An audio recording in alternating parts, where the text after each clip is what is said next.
बिस्मिल्लाहिर्रहमानिर्रहीम। अस्सलाम वालेकुम नादरीन। आज है 28 अप्रैल 2026 और दिन है सोमवार का। गंदम के रेट के हवाले से ताज़ा तरीन अपडेट। वज़ीर आला मरियम नवाज साहब ने बड़ा अहम ऐलान कर दिया है, जिसकी वजह से गंदम का रेट अब मजीद ऊपर जाएगा। गंदम के रेट भी आपको बताते हैं और मरियम नवाज साहब ने जो ऐलान किया वज़ीर आला पंजाब ने, वो भी आपके सामने रखते हैं। सबसे पहले अगर हम सिंध की बात करें तो शिकारपुर कांटे पर जो रेट है 3750 रुपए से लेकर 3800 रुपए तक गंदम इस वक्त सेल हो रही है। अंदरूनी सिंध भी जो गंदम के रेट है 3500 से ऊपर जा रहा है। उसके बाद अगर हम पंजाब की बात करते हैं तो रहीम यार खान में 3850 रुपए से लेकर 3875 रुपए, खानेवाल 3555 रुपए से लेकर 3570 रुपए, बिहाड़ी और बूरेवाला में 3580 रुपए से लेकर 3600 रुपए तक गंदम सेल हो रही है। हरूनाबाद में 3580 रुपए से 3590 रुपए।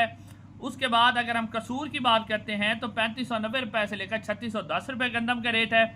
जबकि साहिवाल की जो बात करते हैं तो 3500 रुपए से लेकर 3700 रुपए, 3770 रुपए। पाकपतन 3480 रुपए से लेकर 3560 रुपए है।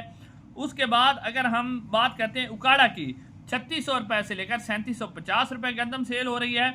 और अगर हम लाहौर मार्केट की बात करते हैं तो लाहौर मार्केट के अंदर गंदम का रेट 3880 रुपए से लेकर 3890 रुपए, 3900 रुपए तक सेल हो रही है।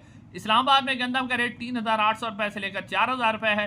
पिशावर के अंदर भी गंदम जो है 3800 रुपए को क्रॉस कर चुकी है। इसके साथ साथ पंजाब हुकूमत की तरफ से ऐलान किया गया है कि गंदम का रेट 3500 से कम नहीं होगा। बोली भी 3500 से ही शुरू होगी। 3500 से कम रेट लगाने वालों को जुर्माना किया जाएगा। तो अब गंदम मजीद ऊपर जाएगी। इस तरह की ताज़ा तरीन ज़रूरी अपडेट के लिए चैनल को जरूर सब्सक्राइब करें। अस्सलाम वालेकुम।